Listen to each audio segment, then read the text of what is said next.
मित्रों नमस्कार, मैं प्रोफेसर ब्रजकिशोर शर्मा। आज मैं जो आपके साथ शेयर करूंगा वो मेवाड़ में सन 1881 के भील विद्रोह पर मैं बात करूंगा। भील विद्रोह का इतना लंबा अध्याय है, जैसा कि आप जानते हैं सन 1818 में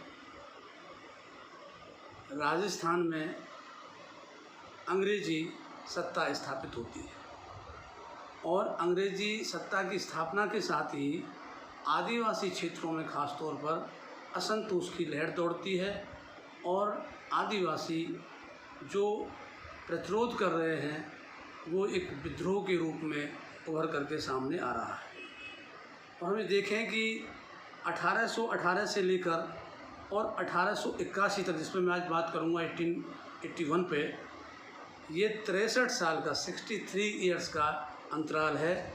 और ये 63 वर्ष जो हैं वो आदिवासी भीलों के बड़े संघर्ष में गुजरे।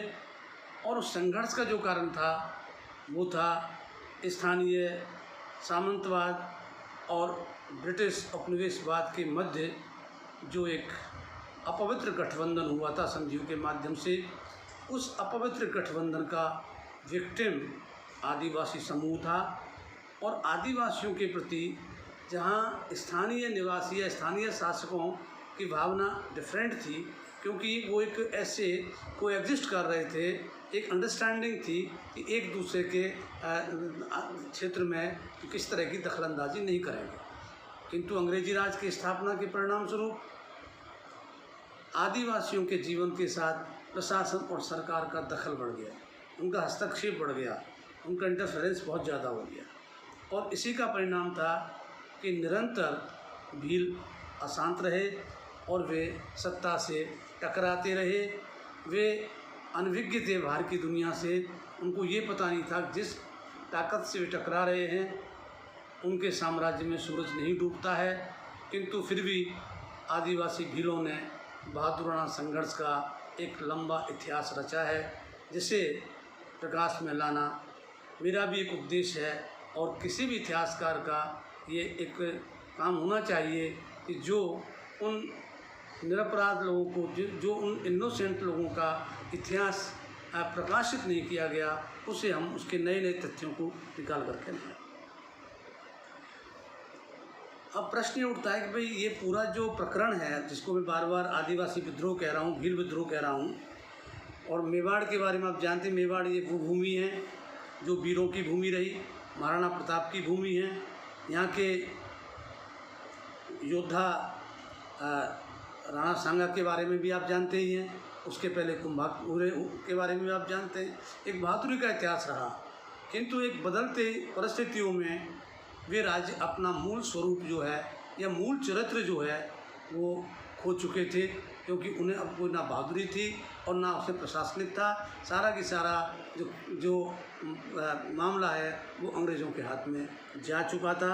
और अंग्रेज़ों ने बजाय इसके कि आदिवासियों के जो जेन्युइन जो डिमांड्स थी, जो प्रॉब्लम्स थी, और जो प्रॉब्लम्स उनके नई जो व्यवस्था काम हुई अंग्रेज़ों की संधियों के बाद, उसके कारण जो पैदा हुई, उन पर एक कंसिडरेट होकर के एक कंसिडर करना चाहिए था कि इनके समस्याओं का समाधान करें। किंतु उसके स्थान पर वो आदिवासियों को, भीलों को सख्ती से कुचलने की नीति का आगे वो चलते हैं। और जो इस 1881 की जो बात कर रहा हूँ, 1881 की, इसके बाद इसकी भूमिका में हम देखें कि वैसे तो 1841 में मेवाड़ भील कोर की स्थापना हो चुकी थी, जो मेवाड़ के भीलों से ये बनाई गई सेना थी। और उस सेना के माध्यम से आदिवासियों को दबाने का प्रयास किया गया। किंतु उसके बाद भी लगातार, जो मैं पिछले एक वीडियो में बता चुका हूँ, 1860 तक निरंतर आदिवासी संघर्ष चलता रहा। और उसके बाद भी हम देखते हैं कोई बहुत परिवर्तन नहीं आया। 1861 में उदयपुर के समीप खेरवाड़ा में भील उपद्रव हुए। उसके बाद 1863 में कोटड़ा के भीलों ने उत्पात मचाना शुरू कर दिया। और कोटड़ा के भीलों का उत्पात मचाने का कारण ये था, कोटड़ा जो मगरा ज़िले के अंतर्गत था, तो मगरा ज़िले का जो हाकिम था इस समय, वो हाकिम वही व्यक्ति थे मेहता रघुनाथ सिंह, जो 1851 में जहाजपुर परगने के हाकिम थे और जहाजपुर के मीणा विद्रोह के पीछे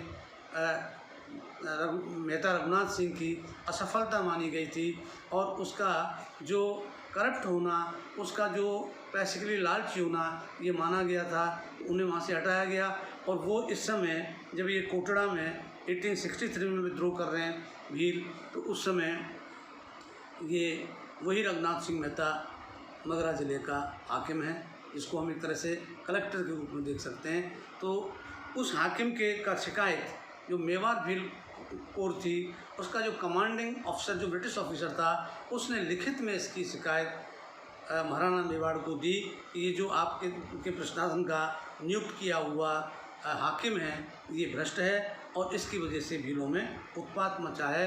तो जो 1863 में खैरवाड़ा में जो विद्रोह हुआ, उसको दबाने के लिए एक ओर तो मेवाड़ भील कोर का उपयोग किया गया, उस सेना को लगाया गया, दूसरी तरफ हाकिम का ट्रांसफ़र कर दिया गया और तीसरी बात आदिवासियों को समझाइश करके शांत किया, किंतु वह शांति खैरवाड़ा में तो हो गई, किंतु 1864 में ही एक वर्ष के बाद ही करवड़, प्रसाद, नठारा ये इलाके हैं भीलों के, इनके समीपी भील पाल जो थी, जो भीलों के गांव होते हैं उनको पाल कहते हैं। तो भील पालों में जो है ये लूटपाट और अराजकता जैसी स्थिति उत्पन्न हो गई, लेकिन ये विद्रोह दब नहीं सका और 1867 तक ये चलता रहा और 1867 में जाकर के कुछ शांति आती है।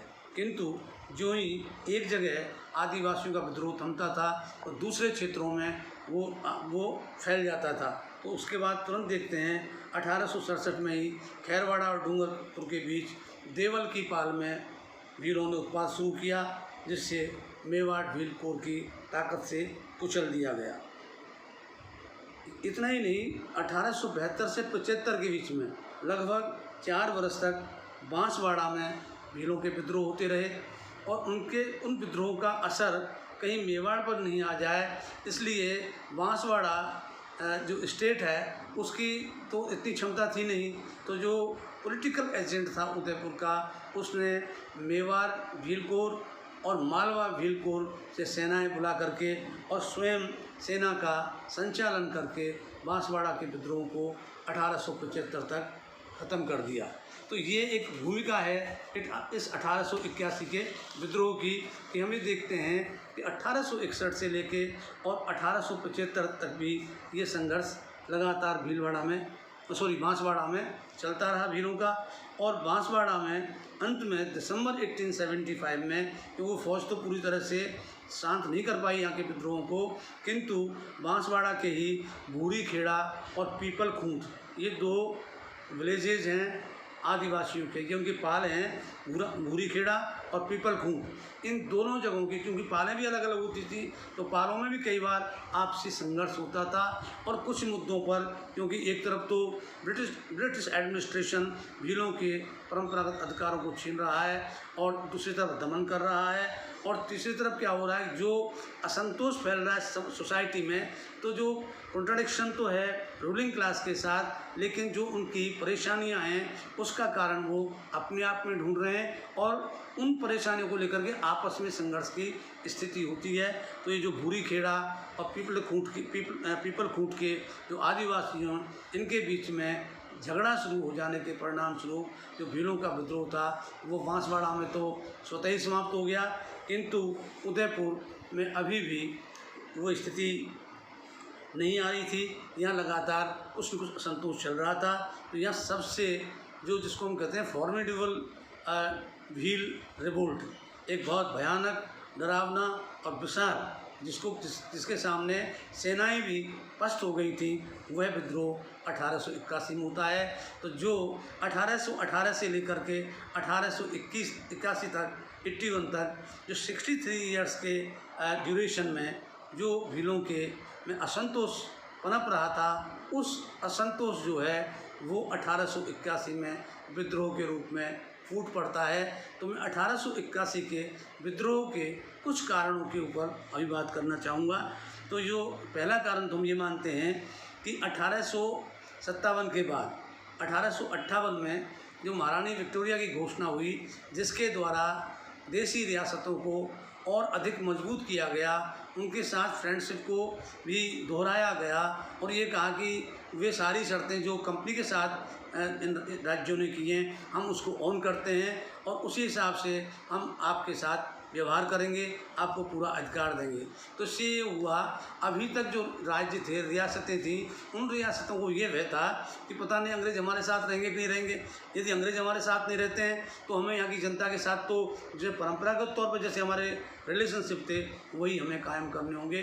तो ये विचार यहाँ की रियासतों में था।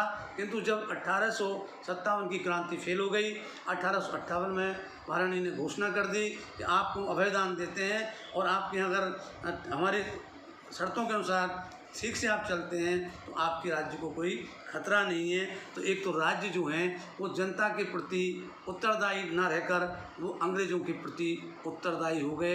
यही सबसे बड़ा कारण है कि किस तरह से जो रूलिंग एलिट्स है उसके एटीट्यूड में एकदम से परिवर्तन आता है।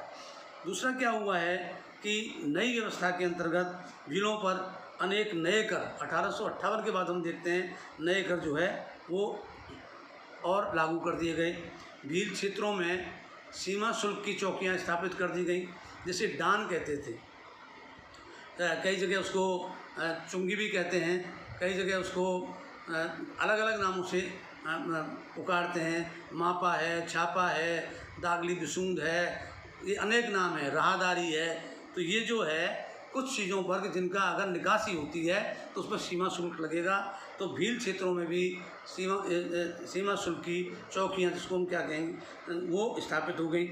इसके अलावा आदिवासी भीलों को जंगल के अधिकारों से वंचित किया जाने लगा और जिसका एक खास उपयोग करते थे तंबाकू, नमक, अफीम और शराब। इनकी जो है कीमत बढ़ा दी गई और इनके ऊपर कर बढ़ा दिया गया। और एक ये हुआ कि जो भील आदिवासी मावड़ी नाम की जो महुआ के पेड़ के विभिन्न चीज़ों से, फूल पत्ती आदि से जो निर्मित होती थी उनकी अपनी देशी शराब मावड़ी, उसके निकालने पर रोक लगा दी गई और एक्साइज डिपार्टमेंट खोल करके शराब के ठेके दिए जाने लगे।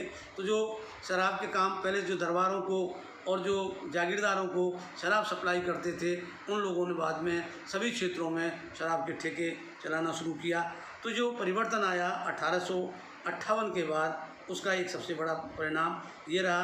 दूसरा क्या हुआ है कि 1878 में 1878 में जो है उदयपुर राज्य का प्रशासनिक पुनर्गठन किया गया और संपूर्ण राज्य को 11 निजामतों में, जिनको ज़िले हम कहते हैं, 11 ज़िलों में विभक्त किया गया और उसमें आदिवासी क्षेत्रों पर भी वो ज़िले बनाई दिए गए। तो जहाँ वो प्रशासन उनके बीच में नहीं था, अब प्रशासन और मजबूती के साथ भीलों के बीच में आता है।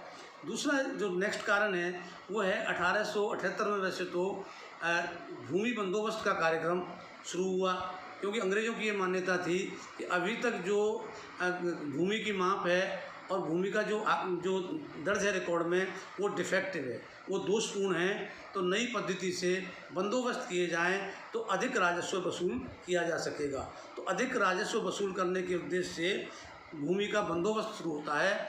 और 1880 में भीलों के क्षेत्र में भी जो कभी कोई बंदोबस्त नाम की चीज़ नहीं हुई, उनकी भूमि को कभी मापा ही नहीं गया, उनके ऊपर कोई पर बीघा टैक्स लगाया ही नहीं गया, अब पर बीघा टैक्स लगाने की तैयारी होने लगी।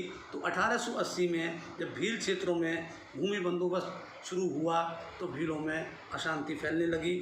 और उसी समय लगभग जंगलात का विभाग, फॉरेस्ट डिपार्टमेंट अलग से कायम होता है अराउंड 1878 1878 से 1880 के बीच में ये फॉरेस्ट डिपार्टमेंट और स्टेट्स में हुआ, मेवाड़ स्टेट में बना। और इस जंगलात विभाग बनने के बाद ये हुआ कि जो आदिवासी भील लंबे समय से वन्य उपजों का निःशुल्क उपयोग कर रहे थे, अपनी आवश्यकता अनुसार थोड़ा मोटा उसका आर्थिक उपयोग भी करते थे बेचने आदि के लिए, उनको अब उन वन्य उपजों को अब ठेके पे दिया जाने लगा। तो ठेकेदारों का प्रवेश इन जंगलात के विभाग से माध्यम से आदिवासियों के मध्य होने लगता है। तीसरा जो कारण मानते हैं, जो बार बार उल्लेख आ रहा है, कि जो प्रशासनिक अधिकारी हैं उनमें भारी भ्रष्टाचार व्याप्त था और वे भीलों के साथ क्रूरतापूर्ण व्यवहार करते थे और क्रूरतापूर्ण व्यवहार करके वो अवैध तरीके से धन अपहरण करने के काम में संलग्न हो जाते थे और राजस्व वसूली को इतनी सख्ती से लागू करते थे कि कई बार राजस्व अदा न करने पर भीलों के औरतों, बच्चों और पशुओं तक को ये राजस्व अधिकारी छीन ले जाते थे कि जब तुम जमा करा दो राजस्व तो इनको हम छोड़ देंगे। तो इस सीमा तक जब वो अत्याचार होने लगे तो जो उनका साहस है, जो उनका नैतिक बल है, वो नैतिक बल डगमगाने लगा। जो आदिवासी जो बिल्कुल सीधे और ज़्यादा छल कपट नहीं जानते हैं, उनके बीच में असंतोष फैलना एक स्वाभाविक बात थी। चौथा एक बड़ा कारण जो वहाँ समझ में आता है कि भील क्षेत्रों में ब्याज पर सूदखोरी का काम करने वाले लोग नहीं होते थे, क्योंकि उनको ज़रूरत ही नहीं थी। लेकिन अब जब चुंगी लग गई, राजस्व लग गया, अनेक टैक्स लग गए, एक्साइज लग गया, तो उनकी जो नकदी की जो रिक्वायरमेंट है, पैसे की रिक्वायरमेंट है, वो बढ़ गई। और उसको सप्लाई कौन कर रहा है? एक तो सूदखोर लोग कर रहे हैं, दुकानदार बनिया लोग कर रहे हैं, कलाल जो शराब के ठेकेदार होते थे, पहले शराब बनाते थे दरबारों के लिए और बाद में वो ठेके लेने लगे। तो कलाल धनाढ़ व्यक्ति था, वो भी यही मनी लेंडिंग का काम करता था। इसके अलावा राजस्व कर्मचारी, छोटे कर्मचारी जिसमें पटवारी, कानून गो, गिरदावर, ये लोग भी ये पैसा देने का काम करते थे। और एक सरकारी नौकर थे जिनको विलायती पठान कहते थे, ये मकरानी पठान थे और इन मकरानी पठानों को भीलों का दमन करने के लिए राज्य की ओर से हायर किया गया था। और ये केवल मेवाड़ में ही नहीं, ये डूंगरपुर में भी हुआ, ये बांसवाड़ा में भी हुआ। बांसवाड़ा में तो एक मोहल्ले का नाम ही कंधारवाड़ी है और उस कंधारवाड़ी में ज़्यादातर मुस्लिम पठान ही रहते हैं। तो पठान जो एक्सटॉर्शन का काम करते थे, वो जो राजस्व वसूल नहीं हो रही तो वो जोर ज़बरदस्ती करते थे, उनके बारे में बड़े विस्तार से स्वयं श्यामल दास, जिन श्यामल दास ने वीर विनोद नामक ग्रंथ लिखा है मेवाड़ के इतिहास पर। और उस समय के जो महाराणा थे, उन महाराणा के ये सचिव थे और इन्होंने अपनी किताब में इसका उल्लेख किया है कि ये मकरानी पठान इन गरीब सीधे आदिवासियों को 10 रुपये, 5 रुपये, 50 रुपये उधार दे देते हैं और इसको हज़ारों में, सैकड़ों में मल्टीप्लाई कर लेते हैं। और जब आदिवासी भील उनका ऋण चुकाने में असमर्थ रहते हैं तो इनके बच्चों तक को छीन लेते हैं, जिन्हें वो लौंडी और गुलाम बना लेते हैं। इसी शब्द का उपयोग किया है कि उनके लड़का लड़कियों को भी छीन लेते थे और उन्हें वो लौंडी और गुलाम बना लेते थे। तो आप देखिए स्वयं श्यामल दास ने इस अत्याचार पर बात कही है। और ये जितने भी जिसमें ठेकेदार, कलाल, दलाल, ये सब जो घुसे बनिया और ये मकरानी पठान, इन सब को जो नए अंग्रेज़ी कानून आए थे, जिसके इम्पैक्ट में इन रियासतों ने भी वही अंग्रेज़ी कानून लागू कर दिए थे, जिसमें चालाकियाँ ज़्यादा थी, डॉक्यूमेंट्री एविडेंस महत्वपूर्ण थे।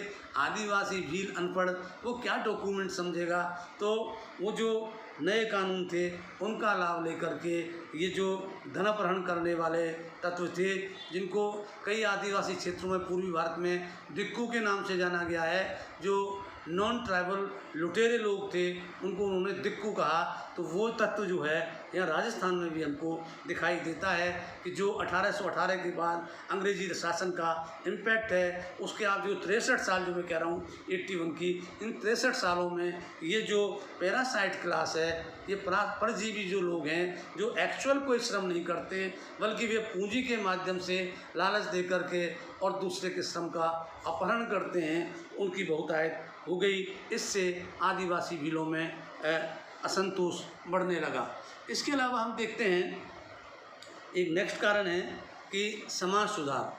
तो आदिवासी भीलों को ये एहसास कराया गया, ये स्थिति भारत के सभी लोगों के लिए भी है, क्योंकि अंग्रेज़ी सत्ता नस्लवाद पर टिकी हुई थी और वे ये मानते थे कि हिंदुस्तान बहुत पिछड़ा देश है, असभ्य देश है, यहाँ बड़ी अमानवीय प्रथाएं हैं, हम उनको रोकने के लिए आए हैं, हम तो इनका उत्थान करने के लिए आए हैं। जबकि भारतीय सभ्यता संस्कृति की प्राचीनता और महानता जिसको कोई भी आज भी स्वीकार करेगा, उसके सामने ब्रिटिश सभ्यता कुछ नहीं थी।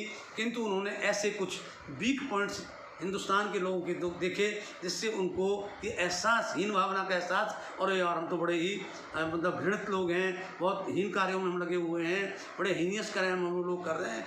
तो ये इनमें जादू टोना ये तमाम चीज़ें थी। एक सबसे कुप्रथा थी वैसे वो डाकन प्रथा। उस डाकन प्रथा पर अंग्रेज़ों ने रोक लगा दी।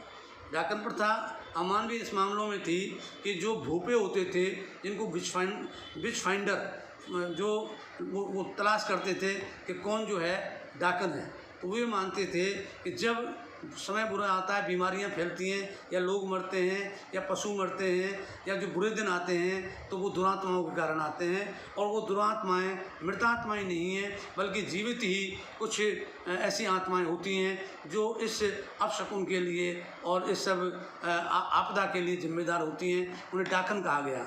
और डाकन को जब आइडेंटिफाई कर देता था वो जो है भोपा, तो क्या करते थे, उसको पत्थर से मार फेंक करके उसे मार देते थे।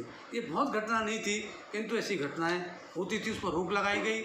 लेकिन आदिवासी भी उस बात को उस रूप में ना समझ करके उनको ये लगा कि उनके जो अपने तौर तरीके हैं, उनका जो सामाजिक संरचना है, उनकी जो अपनी मान्यताएं हैं, उन पर ये अंग्रेज़ लोग आघात कर रहे हैं। वैसे ज़्यादातर आदिवासी इलाकों में अंग्रेज़ों ने एक ही काम किया कि कैसे भी अपनी क्रिश्चियनिटी को भी फैलाएं, और क्रिश्चियनिटी को फैलाने के लिए बहुत प्रयास हुए। किंतु भील एक ऐसा आदिवासी था, खासतौर पर राजस्थान में, जो एक प्रतिशत हैं कुछ लोग भीलों में भी ईसाई, लेकिन वो ना के बराबर ही हैं। और जो हैं वो वापस अपने पुराने जो अपना आदिवासियों का प्रकृति पूजकों का जो खोल है उसके अंतर्गत हैं। उनको प्योर हिंदू के खोल में कहना भी उचित नहीं है, क्योंकि वे ना तो वर्ण व्यवस्था को मानते हैं, ना ब्राह्मणिकल प्रीस्टली ऑर्डर को मानते हैं।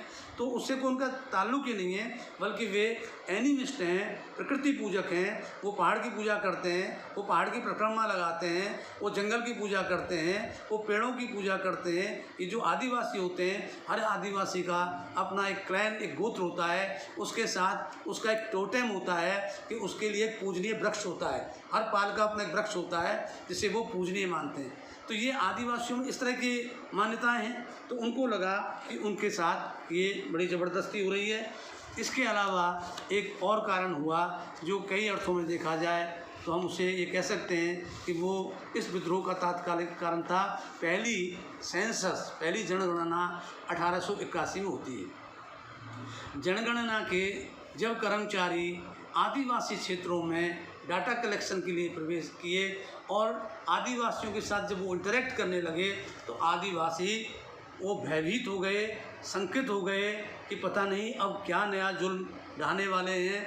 और कुछ सिरफिरे लोगों ने, मजाकिया लोगों ने ये अफवाह फैला दी भीलों के बीच में। इसके बारे में श्यामल दास भी लिखते हैं कि ये अफवाह फैला दी कि ये जो सर्वे हो रहा है, सब आदि भीलों को फौज में भर्ती किया जाएगा, उनको मोर्चों पर लड़ने के लिए भेजा जाएगा। एक तो ये अफवाह फैलाई गई, तो उसके लिए ये जनगणना हो रही है जिसमें मजबूत लोगों की तलाश की जा रही है।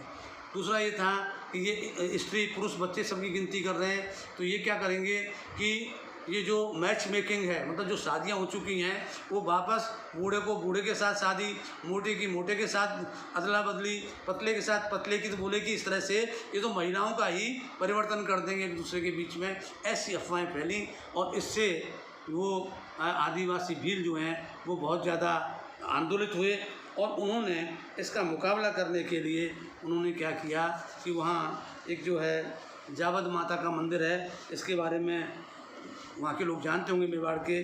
तो जावद माता के मंदिर पर मार्च के महीने में ही, मार्च 1881 में ही 4000 भीलों ने ये शपथ ली कि हम अपने क्षेत्रों में इन जनगणना वालों को घुसने ही नहीं देंगे, और उन्होंने जनगणना कर्मचारियों के साथ मारपीट और उनको वहाँ से भगाना शुरू कर दिया। तो सही अर्थों में देखा जाए तो इसके साथ ही मार्च 1881 में ही मेवाड़ में जिन इलाकों में जनगणना शुरू हुई थी वहाँ भील विद्रोह आरंभ हो जाता है, क्योंकि प्रशासन वहाँ पंगु हो गया और वो इस स्थिति में नहीं था कि जनगणना का कार्य आगे कर सके। एक धार्मिक कारण भी हम उस समय का मानते हैं। ये वो समय है 1877-78 में क्या हुआ कि वहाँ एक मंदिर है ऋषभदेव जी का मंदिर। तो ये ऋषभदेव जी का जो मंदिर है उसके मूर्ति का रंग काले पत्थर का है, तो आदिवासी भी उनको कालाजी बाप जी के नाम से पूजते हैं। और 1878 में वहाँ के पुजारी खेमराज भंडारी, उस खेमराज भंडारी पर मंदिर के जो फंड्स थे उनके गबन का आरोप लगा, और वह 1 लाखों रुपए के गबन का आरोप लगा। तो हाकिम ने वहाँ मंदिर की नया प्रबंधन अपने सरकारी नियंत्रण में कर दिया। इससे वो जो पुजारी था जिसका जैनों पर तो प्रभाव था ही था, लेकिन उनका आदिवासियों पर भी प्रभाव था, क्योंकि आदिवासी जब भी उनके यहाँ अगर कोई नया फल या सब्जी या इवन जंगल उत्पाद जैसे बेर या और भी कोई चीज़ जब पहली फसल वो आता है तो वो ऋषभदेव जी पर चढ़ाते थे, धान भी ऋषभदेव जी पर चढ़ाते थे। तो उनकी बड़ी मान्यता थी, तो उनकी पुजारी में मान्यता थी। तो कई बार ऐसा लगता है कि उस पुजारी ने भी इन भीलों को भड़काने में एक भूमिका निभाई होगी, और ये उस समय एक्सपोज हो जाती है जब संघर्ष चल रहा है स्टेट की सेना और भीलों के बीच में। तब खेमराज भंडारी, कविराजा श्यामल दास जो स्वयं सेना का संचालन करने के लिए वहीं मौजूद थे, उनसे वो कहता है कि यदि आप कहें कविराजा जी तो मैं हस्तक्षेप करूं और मैं भीलों से बात करके इस आंदोलन को शांत करवाऊं। तो और ये सच हुआ कि जब वार्ता भी हुई उस खेमराज भंडारी के ही मध्यस्थता से हुई।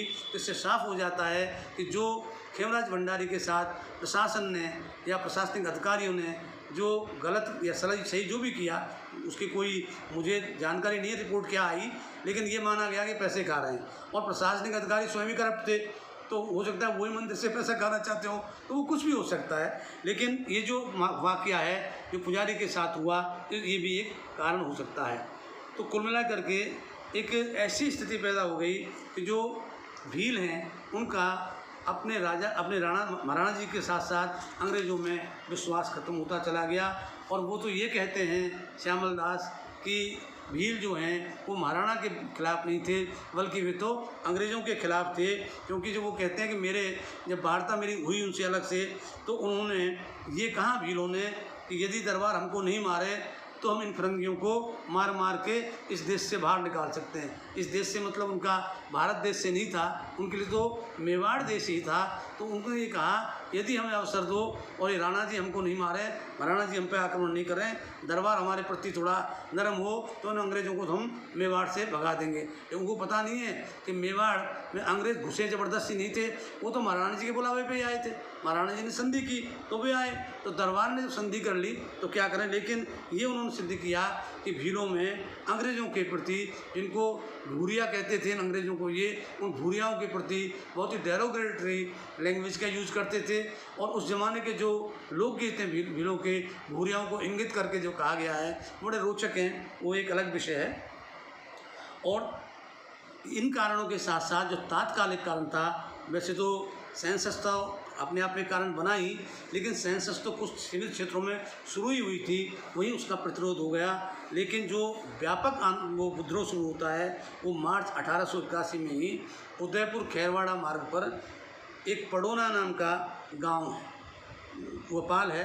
और पड़ोना पाल के 2 गमेती थे, रूपा और कुबेरा। उनको किसी लैंड डिस्प्यूट के मामले में, किसी भूमि विवाद के मामले में एविडेंस के रूप में थानेदार ने अपने थाने में, बारापाल थाना था वहाँ, तो बारापाल के थानेदार सुंदरलाल ने इन रूपा और कुबेरा को बुलाया। तो ये लगा इनको कमेटियों को कि ये कोई न कोई फिर चाल है अंग्रेज़ों की, और इन पुलिस के माध्यम से कि हम पर अत्याचार करना चाहते हैं। तो जो पुलिस सिपाही आया, उस सिपाही को इन्होंने भगा दिया और उससे कहा हम कहीं नहीं आएंगे। तो जब सुंदरलाल अपनी फोर्स लेकर के ये पहुंचते हैं, बारापाल के थानेदार जो हैं यहाँ पड़ोना में, तो जब वो वहाँ पहुंचा तो आदिवासियों ने भयभीत होकर के सेल्फ डिफेंस में इस थानेदार सुंदरलाल पर ही अटैक कर दिया और जो पुलिस पार्टी है उस पुलिस पार्टी को मार दिया। तो यहीं से विद्रोह शुरू हो गया। ये भी मार्च की घटना है 1881 की। और भीलों को ये लगा कि अब पुलिस और ये फौज ज़रूर इसका बदला लेगी, तो इसलिए उन्होंने एक जो डिफेंसिव स्थिति है वो ले ली।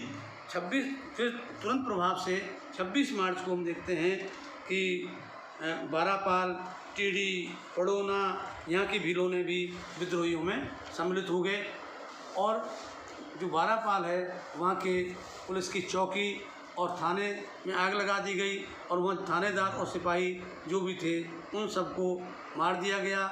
बनियों की दुकानें लूट ली गई और एक गोवर्धन कलाल का नाम आता है, वही बारापाल का था। वहाँ उसने गोवर्धन कलाल के घर में आग लगा दी गई, उसके परिवार के कुछ लोग उसमें मारे भी गए। और इसके बाद 27 मार्च को 1881 को सेना पहुँचती है, विशाल सेना। तो बारापाल के इलाके में जाकर के सैकड़ों झोपड़ियों को जला दिया गया, लेकिन उसी के साथ भील सतर्क हो गए और वे परिवारों सहित और सघन जंगल और ऊंची टेकरी और पहाड़ियों पर जाकर के उन्होंने एक ऐसी सुरक्षात्मक स्थिति प्राप्त कर ली कि किसी भी फौज का मुकाबला किया जा सके। और उसी के साथ में अलसीगढ़, पई, कोटड़ा यहाँ के भील भी विद्रोह में शामिल हो गए। उदयपुर खैरवाड़ा मार्ग को आदिवासियों ने अवरुद्ध कर दिया। उदयपुर खैरवाड़ा मार्ग वो मार्ग है जो गुजरात में अहमदाबाद तक जाता था, बड़ा महत्वपूर्ण व्यापारिक मार्ग था, वो अवरुद्ध हो गया। वहाँ से सेना और पुलिस भी नहीं घुस सकती थी और जिन क्षेत्रों में इन्होंने अपनी डिफेंसिव स्थिति ली वहाँ मिलिट्री को ऑपरेशंस में बड़ी दिक्कत आई। इसके आगे हम देखते हैं कि 29 मार्च को ये कोटड़ा के उत्तेजित भीलों ने पुलिस के 2 सिपाहियों और एक कामदार था धूलचंद नागौरी, उनकी हत्या कर दी। तो ये व्यापक और ज़्यादा बढ़ता चला गया। फिर प्रसाद एक जगह है उसी इलाके में, वहाँ पर विद्रोही भीलों ने हाकिम को घेर लिया।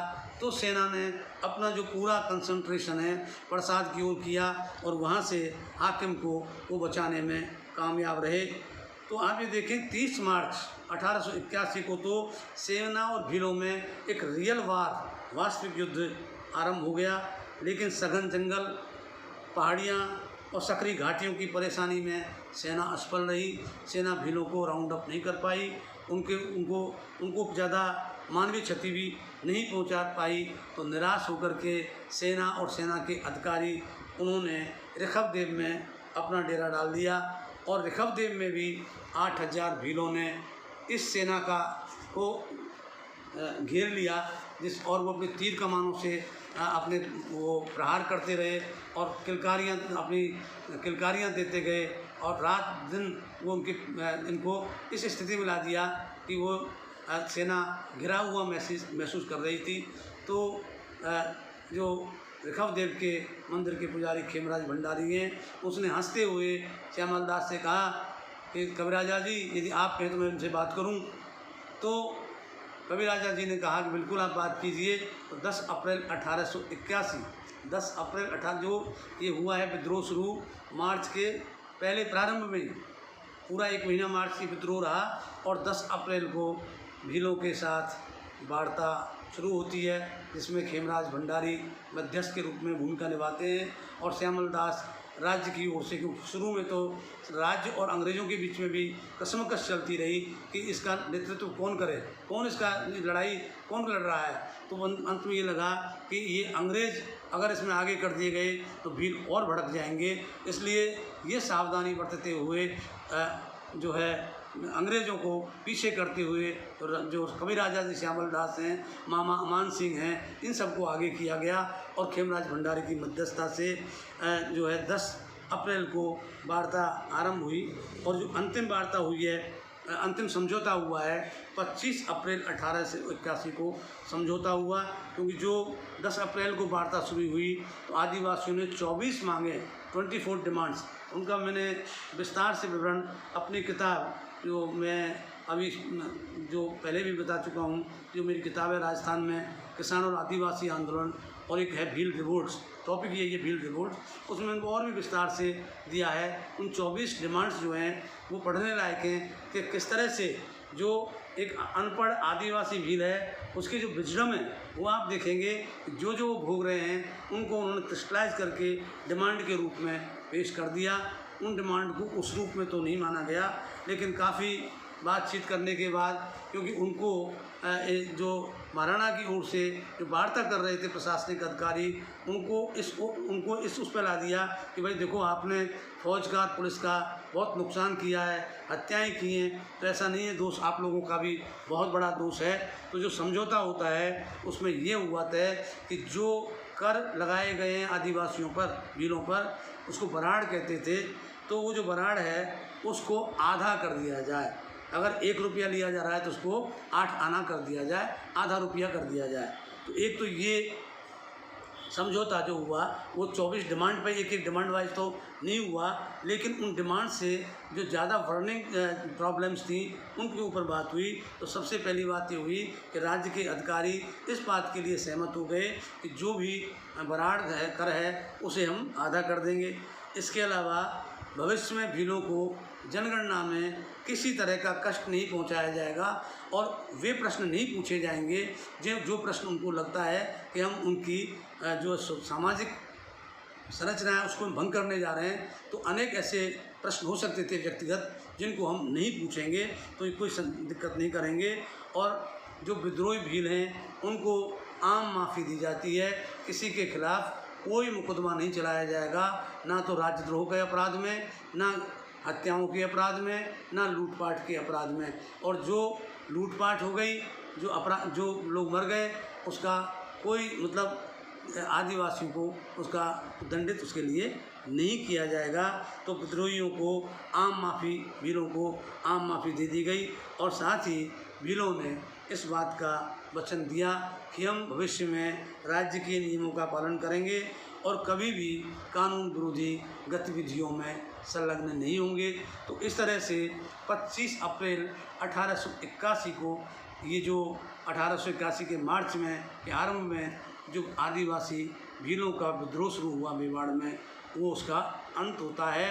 और 19वीं सदी का ये सबसे व्यापक और प्रभावशाली और एक बहुत ही विशाल विद्रोह था, जिसने जो वो चाह रहे थे वो तो वो नहीं कर सके, क्योंकि वो संभव ही नहीं था।